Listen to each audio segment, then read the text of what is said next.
시리즈로 다윗의 인생 이야기를 살펴보고 있는데, 이 다윗의 이야기는 영웅적 스토리가 아닙니다.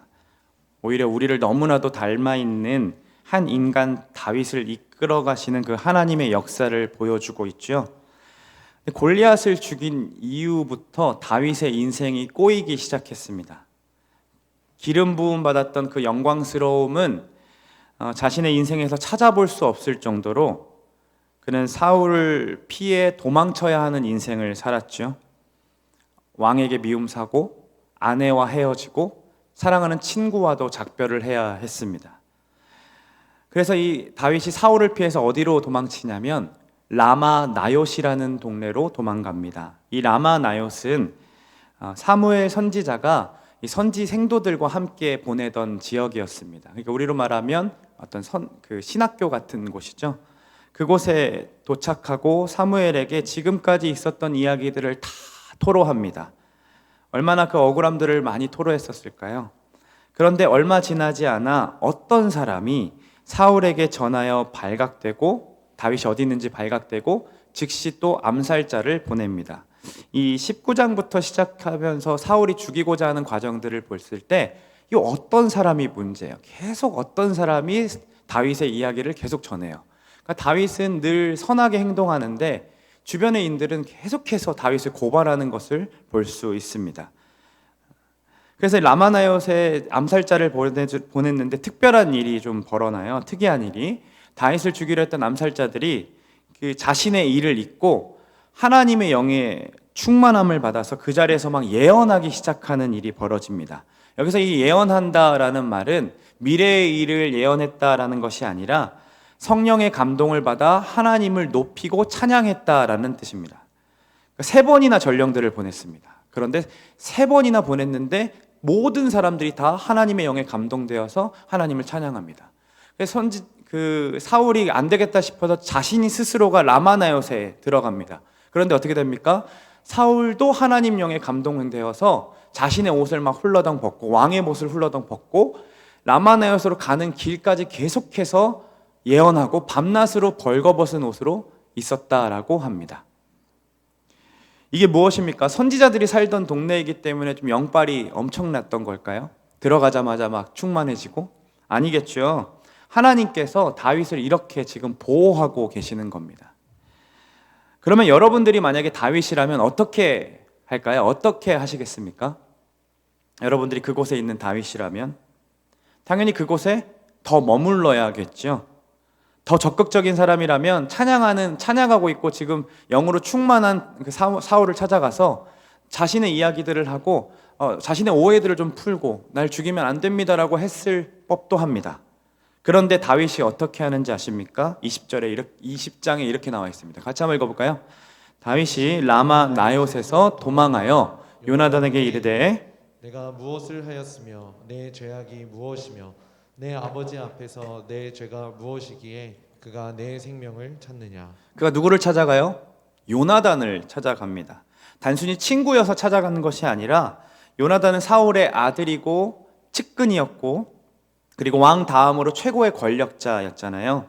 그래서 다윗은 하나님의 보호하심을 느끼지 못하고 자기가 안전하다고 생각하는 그 방법대로 요나단을 찾아가서 자기 것을 토로하기 시작하는 겁니다.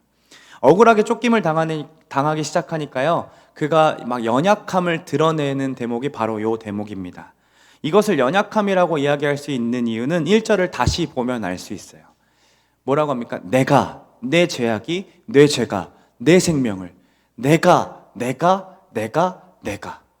자기에게 지금 함몰되어 있는 것을 보고 있는 거죠. 자기 문제에 함몰되어 있는 겁니다.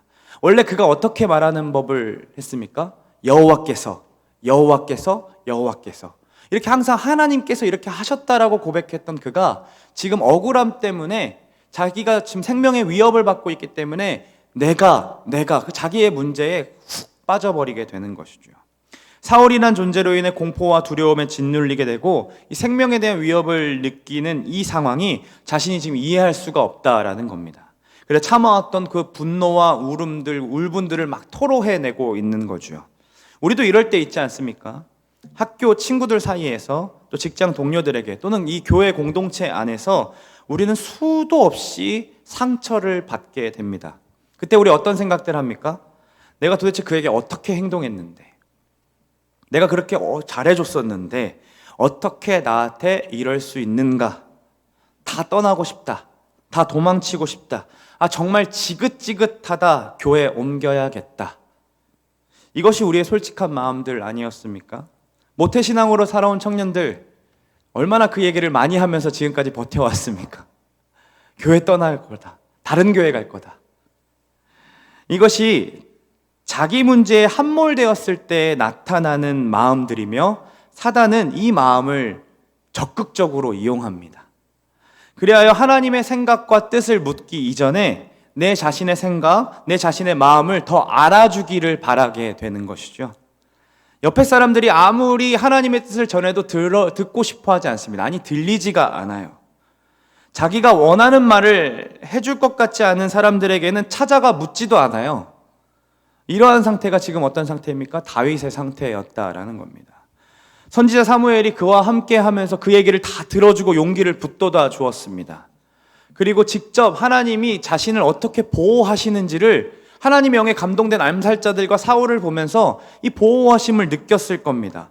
그런데 그가 무엇을 의지합니까? 여전히 자신의 생각을 의지하고 있는 겁니다. 근데 결국 어디까지 내려가는지 보세요.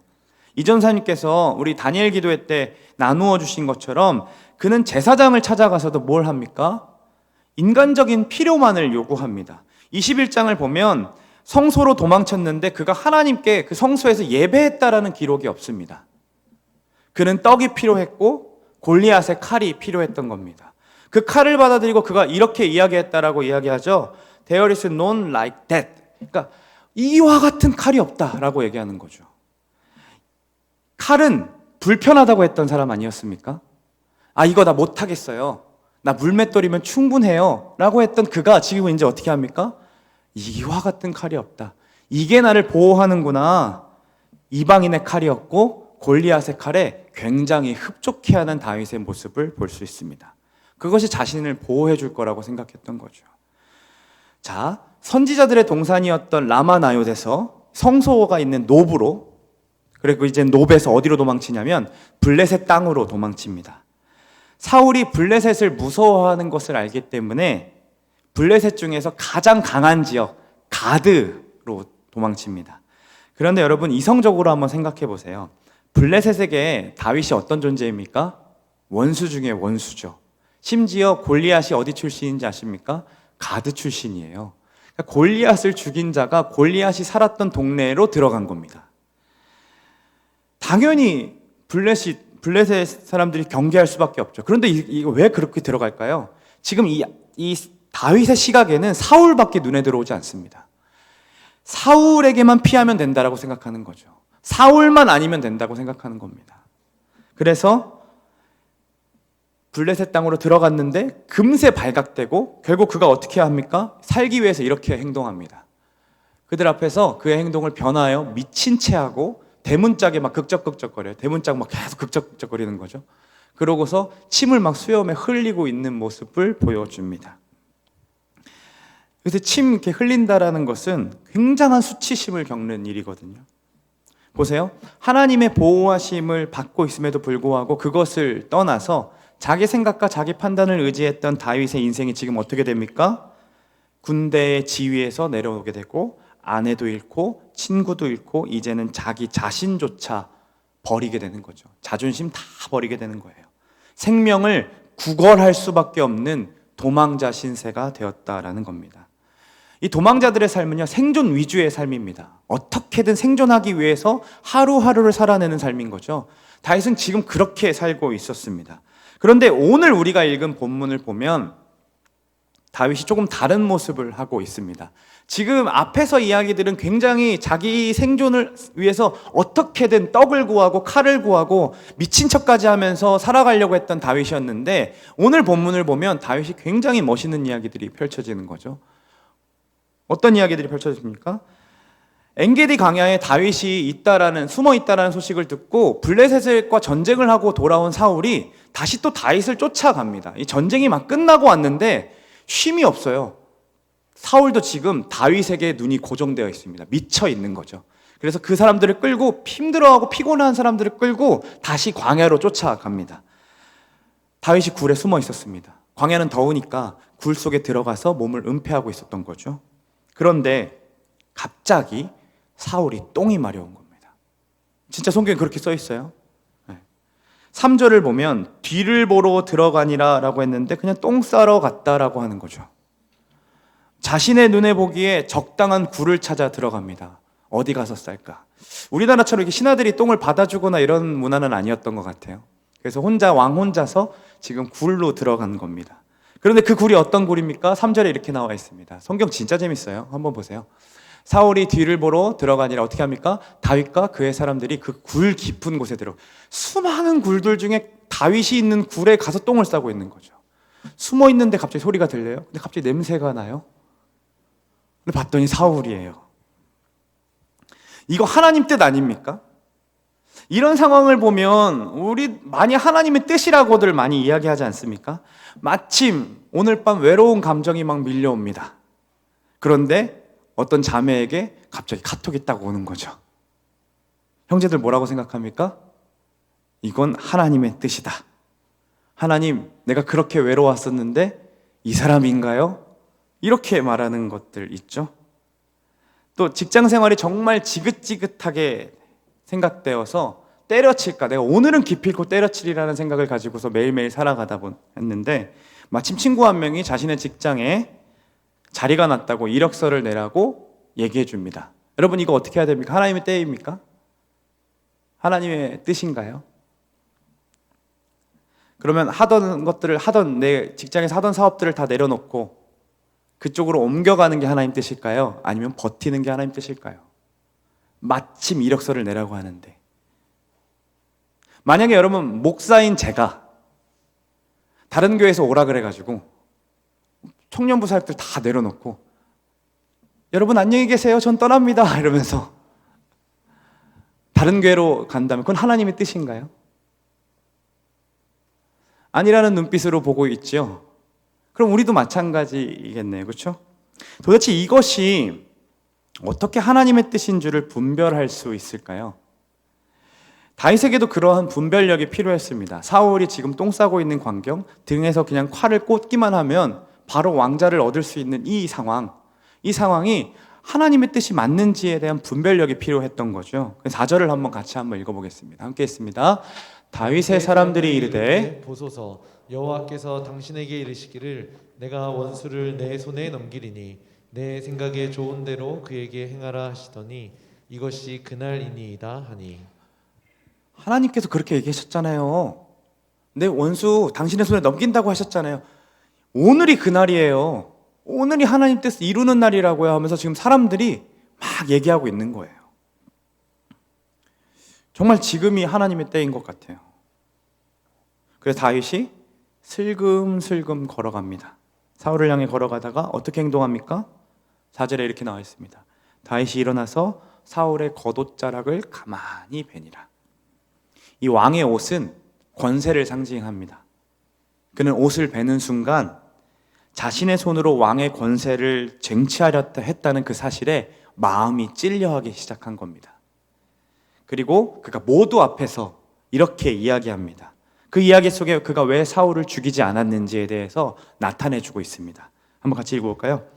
5절입니다. 그리한 후에 사울의 옷자락 뱀으로 말미암아 다윗의 마음이 찔려. 6절 봅니다. 자기 사람들에게 이르되 내가 손을 들어 여호와의 기름 부음 받은 내 주를 치는 것은 여호와께서 금하시는 것이니 그는 여호와의 기름 부음을 받은 자가 됨이라. 사울은 여전히 자신을 죽이려 하는 그 미치광이였잖아요. 그렇죠? 그런데 그를 미치광이로 보기 이전에 무엇으로 봅니까? 선하신 하나님께서 기름 부어 세우신 왕으로 보고 있다라는 겁니다. 자신이 섬겨야 할 이 나라의 주인으로 여전히 보고 있다라는 거죠. 사울을 자신의 손으로 죽이는 것이 마땅해 보였지만 그것은 하나님이 세우신 질서를 무너뜨리는 일이었고 하나님의 때와 순리를 잠잠하게 기다리는 것이 자신이 해야 할 일임을 알고 있었던 겁니다. 사울이 볼일을 다 마치고 보고 난 후에 자기 진영으로 돌아가고 있었습니다. 그때에 다윗이 동굴 밖에서 소리칩니다. 그 후에 이렇게 해서 다윗도 일어나 굴에서 나가 사울이 뒤에서 외쳐 이르되 보십시오, 내 주여, 내 주 왕이여 하매 사울이 탁 돌아봅니다. 그때 다윗이 어떻게 반응합니까? 땅에 엎드려 절합니다. 그는 끝까지 정중함과 질서와 예의를 잃어버리지 않고 있죠. 자기를 해하려고, 자기를 죽이려고 막 미쳐있는 사람에게도 엎드려 절하면서 예의를 지키는 겁니다. 그는 그동안 참아왔던 말을 사울에게 내뱉습니다. 그런데 그의 말을 잘 주목해보서 한번 읽어보세요. 함께 있습니다. 오늘 여호와께서 왕을 내 손에 넘기신 것을 왕이 아셨을 거니라. 여호와께서는 나의 왕 사이를 판단하사 여호와께서 나를 위하여 왕에게 보복하시리라. 하시리라. 내 손으로는 왕을 해하지 않겠나이다. 그런즉 여호와께서 재판장이 되어 나와 왕 사이에 심판하사. 보십시오. 다윗이 달라졌죠. 아까 어떻게 했습니까? 내 생명이, 내 죽음, 내가 계속 나에게 함몰되어 있던 그가 이제는 뭐라고 합니까? 여호와께서라고 반복하며 이야기합니다. 자기에게서 함몰되어서 자기만 바라봤던, 자기의 상황만 바라봤던 눈이 이제 누구를 바라보기 시작합니까? 하나님을 바라보기 시작하게 된 거죠. 자신의 인생까지도 하나님 앞에 맡겨 올려드리고 있습니다. 하나님이 판단자입니다. 하나님이 심판하실 겁니다 라고 이야기하는 거죠.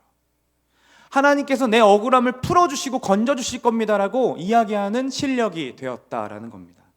그 이야기를 듣자마자 사울이 이렇게 소리칩니다. 다윗이 사울에게 이같이 말하기를 마침에 사울이 이르되 내 아들 다윗아, 이것이 네 목소리냐 하고 소리를 높여 울며 다윗에게 이르되 나는 너를 학대하되 너는 나를 선대하니 너는 나보다 의롭다. 보라, 나는 내가 반드시 왕이 될 것을 알고 이스라엘 나라가 내 손에 견고히 설 것을 아노니. 사울이 울면서 막 소리치는 겁니다. 내가 잘못했다. 내가 너를 학대했구나. 너는 나보다 의롭다. 너가 이 나라의 왕이 될 것이야 라고 얘기합니다. 누가 이 싸움의 승자가 되었습니까? 다윗입니다. 원수였던 사울이 그를 승리자로 지금 인정하고 있는 거죠. 물론 그는 여전히 광야에서 살아가게 됩니다. 앞으로 몇 년 더 광야에서 살아가고 도망치겨 살아갑니다. 그러나 이제는 도망자가 아닌 거예요. 위치를 옮겨 살아가고 있지만 이제는 도망자가 아닌 거죠. 정처 없이 떠도는 인생이 아닌 겁니다. 이제는 이미 승리자로 살아가게 된다라는 거죠. 그럼 이쯤 되면 우리가 이제 궁금해하죠. 이 도망자 인생으로 시작된 이 19장에서 21장까지의 다윗은 사울에게 시선이 고정되어서 하나님의 보호하심보다 자기 생각과 판단을 의지하면서 어떻게든 살아보려고 생존을 위해서 살아갔던 도망자의 삶이었는데, 어떻게 이 미치광이 사울을 기름 부음 받은 자로 바라볼 수 있고 또 하나님의 뜻을 기다리며 살 수 있었을까요? 요거를 우리가 좀 궁금해해야 하죠. 그리고 꼭 해결받고 가야죠. 왜냐하면 이 사실을 안다면 억울함을 가지고 살아가는 우리들에게도 해결점이 되지 않을까요? 아니, 해결점뿐만 아니라 더 나아가 승리자의 삶을 우리가 또 영위하면서 살아갈 수 있지 않을까요? 그 해결점을 좀 찾아보려고 합니다. 그러려면 우리는 다시 도망자 시절의 다윗의 삶을 좀 살펴보아야 하는데, 미친 척했던 그 블레셋 땅을 떠나서 이제 그가 피할 곳이 어디였냐면 광야였습니다. 광야밖에 없었습니다. 여러분, 광야가 어떤 곳입니까? 코로나 터지기 바로 전에 비전 트립을 운이 좋게 갈 수 있게 되어서 데스밸리라는 곳에 가게 되었습니다. 운이 좋다고 이야기한 이유는 그곳이 광야가 어떤 곳인지 조금은 좀 체험해 볼 수 있었기 때문입니다. 그곳에 가서 이런 생각들을 해봤어요. 과연 여기서 내가 홀로 지낸다면 얼마나 며칠이나 생존이 가능할까에 대한 고민들을 좀 해봤습니다. 낮에는 40도 이상 온도가 올라갑니다. 그래서 너무 열기가 올라가서 쪼리를 신고 발을 디디면 그 쪼리가 다 녹아버린다라고 해요. 저녁에는 급격하게 기온이 다운됩니다. 그래서 짐승들이 또 짐승에게도 당할 위험이 도사리고 있는 곳이 광야입니다. 굉장히 아름답고 굉장히 하나님의 자연광경을 많이 볼 수 있는 그 아름다움을 주는 곳이지만 단숨에 우리의 생명을 앗아갈 수 있는 곳이 광야인 것이죠. 그렇게 꼬리에 꼬리를 물고 생각하다 보고 상상하다 보면 한 가지 결론밖에 나오지 않더라고요. 나는 하루도 살 수 없겠다. 아니, 몇 시간도 이곳에 있을 수가 없겠구나. 근데 지리적으로 우리가 이렇게 광야에 가보지 않아도 우리는 문명화된 도시에 이렇게 살면서도 때때로 상황적으로 광야에 내몰린 것 같은 때가 오게 됩니다. 모든 것이 다 잘 풀리는 것처럼 보이는 인생이었는데 갑작스럽게 예기치 않은 일들을 경험하게 되는 거죠. 그때 우리는 광야에 홀로 남겨진 것 같은 생각이 듭니다. 다윗의 인생도 그랬습니다. 할례받지 못했던 자, 할례받지 못한 자, 저 이방인들이라고 했던 그들에게 이제는 목숨을 구걸하며 미친 척을 할 수밖에 없었던 그 다윗의 심정을 한번 생각해 보세요. 정말 지우고 싶었던 과거가 아니었을까요? 그랬던 그가 어디로 가냐면 아둘람굴이라는 굴에 들어갑니다. 그때 하나님 어떻게 하십니까? 이제 하나님이 어떻게 하시는지를 봐야 하는데 하나님 첫 번째로 동역자들을 보내주십니다. 22장 2절에 이렇게 나와 있습니다. 함께 읽을까요? 환난당한 모든 자와 빚진 모든 자와 마음이 원통한 자가 다 그에게로 모였고 그는 그들의 우두머리가 되었는데 그와 함께한 자가 400명 가량이었더라. 어떤 사람들이 찾아옵니까? 마음이 괴로운 자들, 억울한 자들이 찾아옵니다. 400명이나 모였지만 그들은 군인들이 아니었습니다. 모두 그 땅에서 외면받던 아웃사이더들이었습니다. 그러나 이것이 곧 다윗의 나라, 하나님의 나라가 시작되는 곳이었습니다. 실제로 이후에 선지자 갓이 다윗의 다윗과 함께합니다. 그리고 사울을 피해 도망쳐온 제사장 아비아달도 다윗에게 합류합니다. 제사장 있지요, 선지자 있지요, 왕도 있어요. 그리고 백성들도 400명이나 모였습니다. 이렇게 나라를 세우기에 충분한 인력이 모이는 것을 우리는 확인할 수 있습니다. 여러분, 광야에 있을 때에 우리 하나님은 여러분들을 혼자 내버려 두지 아니하십니다. 혼자서는 하루도 살 수 없다라고 느끼는 순간, 아니 그걸 느낄 겨를도 없이 하나님께서는 여러분을 주변에 사람들을 이렇게 계속 보내주십니다. 같은 마음을 가진 자들, 같이 아파하고 같이 보듬어 줄 수 있는 자들을 여러분들의 곁으로 보내주신다라는 거죠. 그들이 찾아올 때 함께 그와 공감해주고 울어줌을 통해서 우리 또한 치유됨을 경험하는 것을 여러분들 한 번쯤은 경험해 봤으리라 생각됩니다. 이게 무엇입니까? 교회 공동체 안에서 누려야만 하는 것이죠. 세상에서 그리스도인으로 사는 우리들은 미움받을 수밖에 없다라고 예수님께서 말씀하셨습니다. 왜냐하면 그들과 다르게 사는 존재들이니까요. 그래서 억울하게 미움받기도 하고요, 고통받고 살아가다가 이 교회 공동체 안에 올 때에 우리가 위로를 받는 겁니다.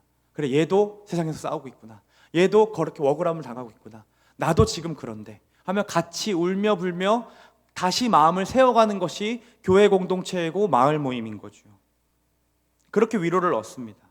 하나님은 다윗에게 같은 마음으로 애통하고 고통한 자들을 보내주심으로 이 자기에게 함몰되었던 눈을 돌이켜서 이제는 주변 이웃들을 바라보게 한다라는 겁니다. 두 번째로 하나님께서 그를 변화시키는 과정 속에 두 번째로 주신 것이 있는데 바로 영혼을 살리는 기도가 터져 나오게 하셨다라는 겁니다. 23장을 보면 그일라 사람들이 블레 사람들에게 괴롭힘을 당하자 다윗을 찾아옵니다. 근데 문제가 터지면 누굴 찾아가야 되는 게 정상입니까? 이스라엘 왕인 사울을 찾아가야 되는 게 맞는데 지금 다윗을 찾아가서 도와달라고 요청하는 겁니다. 그리고 다윗은 하나님께 묻기를 시작합니다. 2절을 한번 볼까요?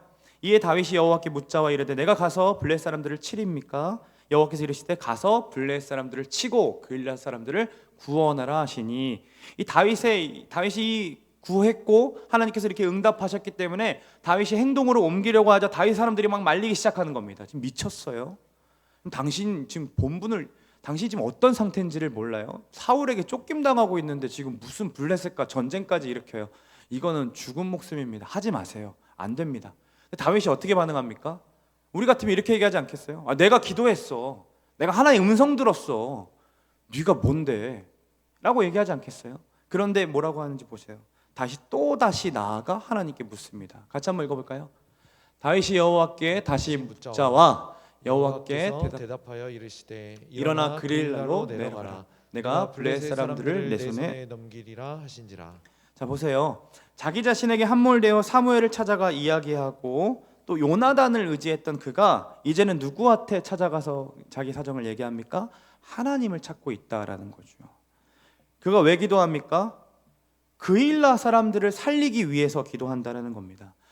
사랑하는 믿음의 동역자 여러분, 광야 같은 삶에서 회복하는 방법이 여기 있는 겁니다. 많은 청년들이 신앙생활을 진심으로 하고 싶은데 잘 안 된다고 이야기합니다. 그러나 자신이 어떤 상태인지에 대해 수긍하고 나 이런 상태구나, 내가 이게 좀 부족하구나, 내가 기도를 안 하고 있구나라고 진단할 줄은 알지만 움직이고 행동하는 데까지 가지 않습니다. 기도를 잘하는 방법이 뭔지 아십니까? 기도를 하는 겁니다. 기도를 하는 순간부터 시작됩니다. 기도를 한다는 것은 내 뜻과 내 생각을 의지하지 않겠다라는 선언입니다.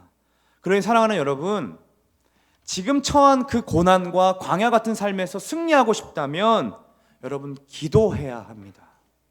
흘러가는 강물을 타면서 나 그냥 이 상태로 살아가는데 어떡하죠 하면서 그냥 계속 흘러가지 마시고 그 강을 거슬러서 기도하는 자리에 우리의 몸을 두어야 한다라는 겁니다.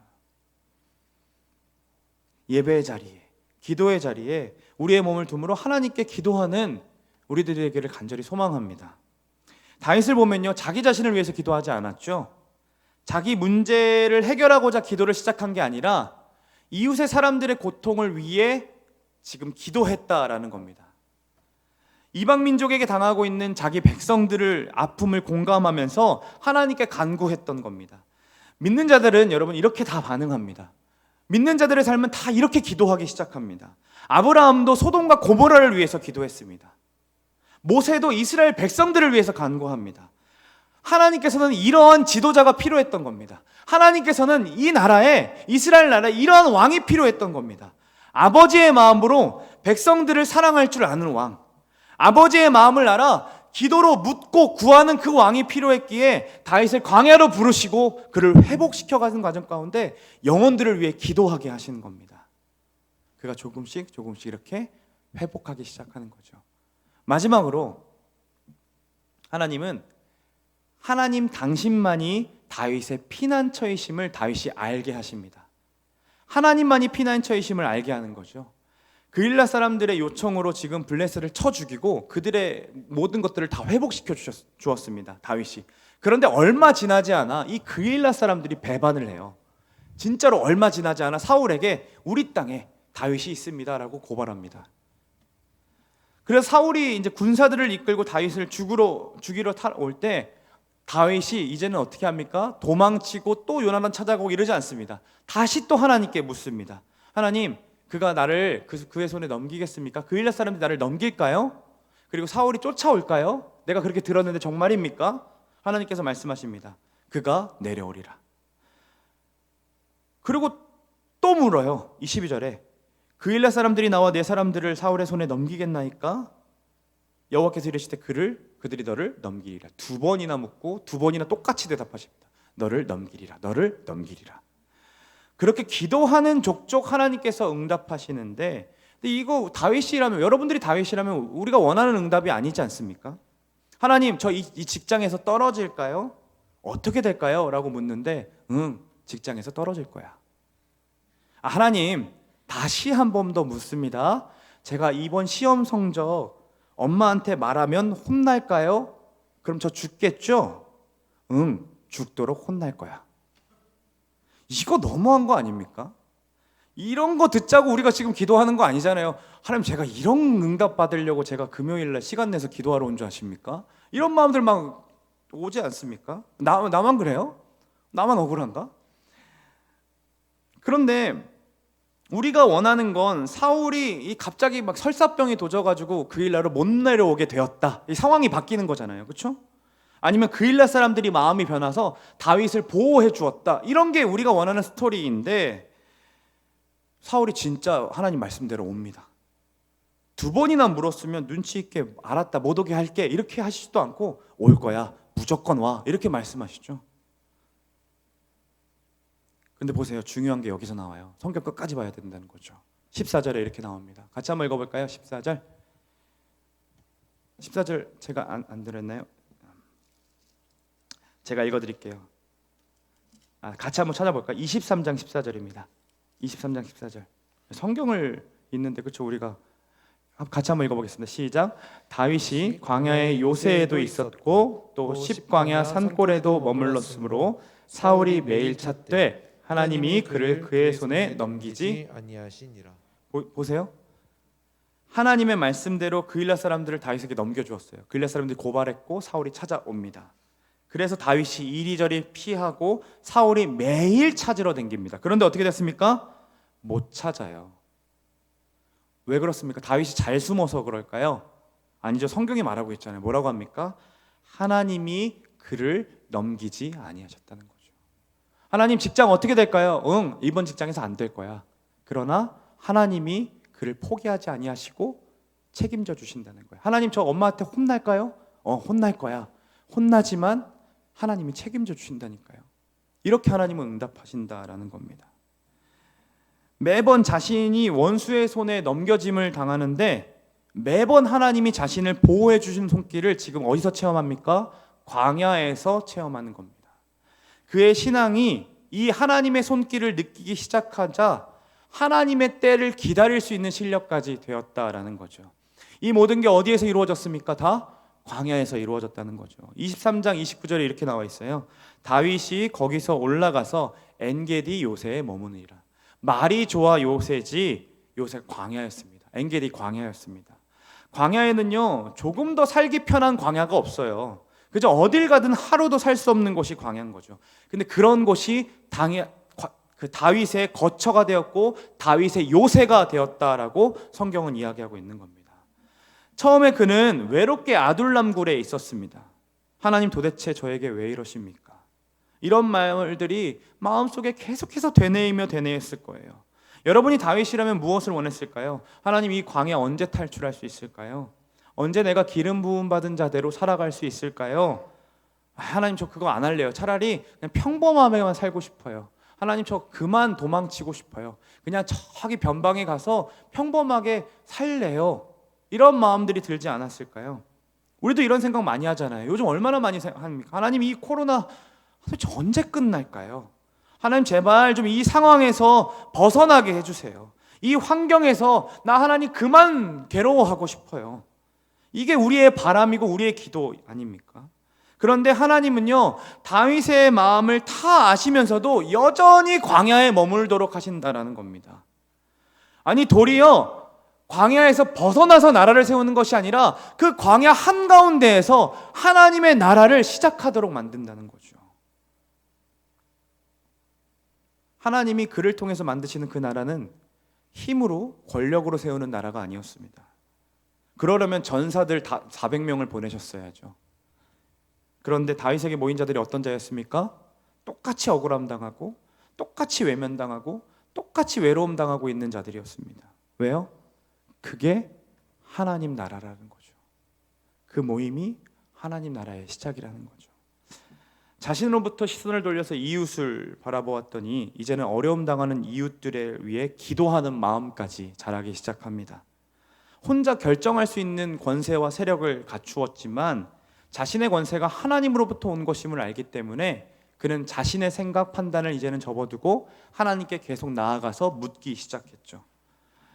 그런데 다윗의 인생에 늘 고발이 따라다녀요. 수많은 사람들이 다윗을 알아보고 저 사람 있다, 어떻게든 사울에게 조금이라도 유익을 얻고자 그를 찾아가 계속해서 고발합니다. 그런데 하나님 어떻게 하십니까? 계속해서 그를 광야 가운데서도 보호해 주시는 거죠. 그래서 그가 광야에 머물면서 이러한 시를 씁니다. 같이 한번 읽어보겠습니다. 함께 있습니다. 하나님이여 내게 은혜를 베푸소서, 내게 은혜를 베푸소서. 내 영혼이 주께로 피하되 주의 날개 그늘 아래에서 이 재앙들이 지나가까지 피하리이다. 내가 지존하신 하나님께 부르짖으며 곧 나를 위하여 모든 것을 이루시는 하나님께로다. 그가 하늘에서 보내사 나를 삼키려는 자의 비방에서 나를 구원하실지라. 하나님이 그의 인자와 진리를 보내시리로다. 저 주의 날개 그늘이라는 말 얼마 전에 담임 목사님 설교하시면서 이야기했는데, 이 주의 날개 그늘이라는 거는 뭔가 하나님의 날개가 크게 광야에 펼쳐져 가지고 안전하고 보호받았다라는 것이 아니라, 언약궤를 보면 그 안에 천사의 그룹들의 날개가 그 언약궤 아래 이렇게 펼쳐져 있습니다. 이 주의 날개 그늘 아래라는 것은 하나님의 지성소 가운데 우리를 두었다라는 거죠. 그러니까 하나님의 임재가 충만한 가운데 우리를 피하도록 만드셨다라는 겁니다. 상황은 여전히 광야였어요. 그러나 하나님은요, 그 상황에서 하나님 나라를 세워가신다는 거예요. 그는 여전히 도망쳐야 하는 삶을 살았어요. 근데 백성들을 위해 기도하는 삶을 먼저 회복시켜 주시고, 원수의 목전에서도 구원해 주시는, 자꾸 자기를 구원해 주시고 보살펴 주시는 하나님의 손길을 경험하기 시작합니다. 그 경험을 하는 순간 미치광이였던 사울이 이제는 그 미치광이가 아니라 하나님께서 기름 부음 받은 자로 보게 되는 거죠. 비로소 그는 원수 그 사울에게 승리자로 인정받을 수 있게 되었습니다. 여전히 상황과 환경은 변하지 않았죠. 여전히 그의 몸은 광야에서 머물러야 했습니다. 몇 년간 더 광야에서 살아가야 했습니다. 그러나 하나님이 자기와 함께 하심을 경험하게 되면서 그 광야에서도 진짜 왕답게, 진짜 승리자답게 살았다라는 겁니다. 사랑하는 여러분, 지금 광야 같은 삶을 겪으며 살아가고 있다면 주변을 좀 눈으로 돌려보세요. 눈을 돌려 주변을 한번 보세요. 여러분과 함께 고통받고 있고 그러한 사람들이 여러분 보이기 시작할 거예요.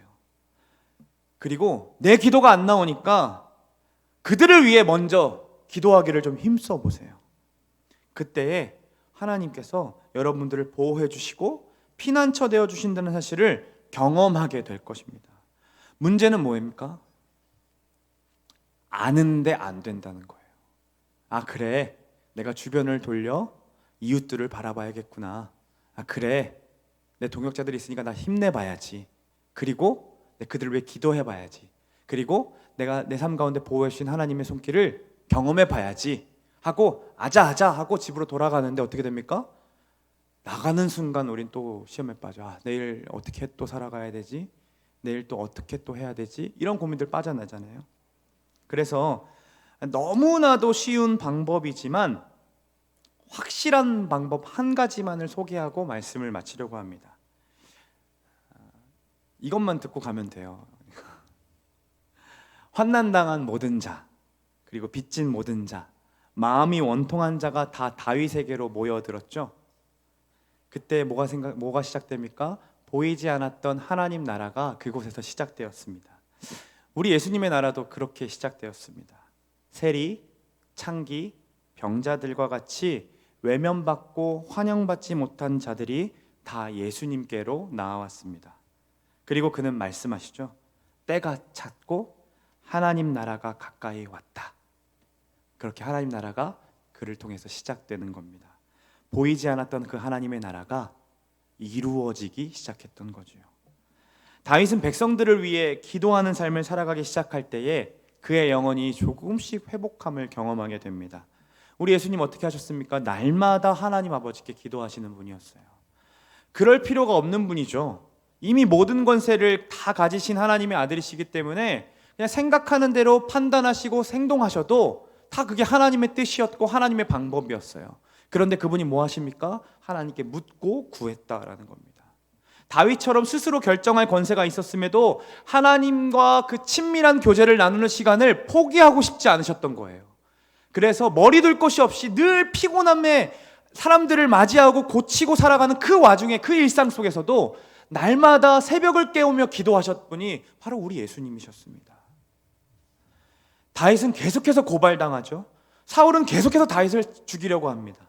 그러나 자신을 보호해 주시는 하나님의 손길을 느끼면서 이제는 사울을 미치광이가 아니라 무엇으로 바라봅니까? 하나님의 기름 부음 받은 자, 그 기름 부음 받은 자로 보는 눈이 생겼다라는 겁니다. 자신을 죽이려는 그 원수 앞에 엎드려 절함으로 그를 철저하게 높여주는 다윗의 모습을 볼 수 있었습니다.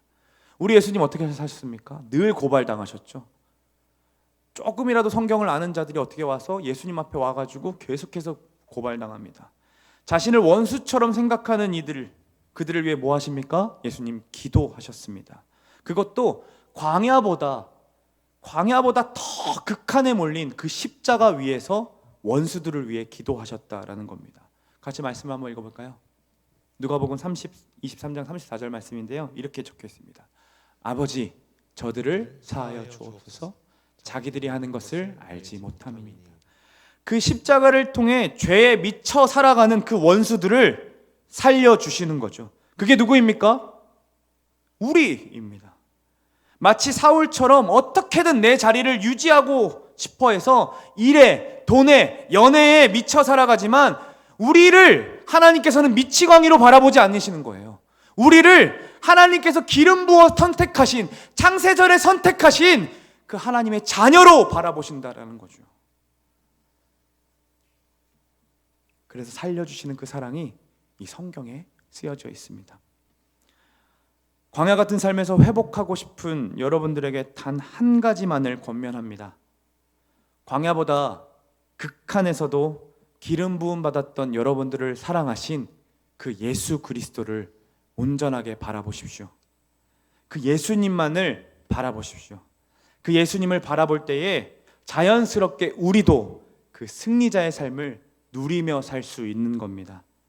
사울이 다윗을 향해 울며 자기가 잘못했다, 다윗 내가 왕이라고 고백했던 그 고백이 이제는 누가 해야 되는 고백입니까?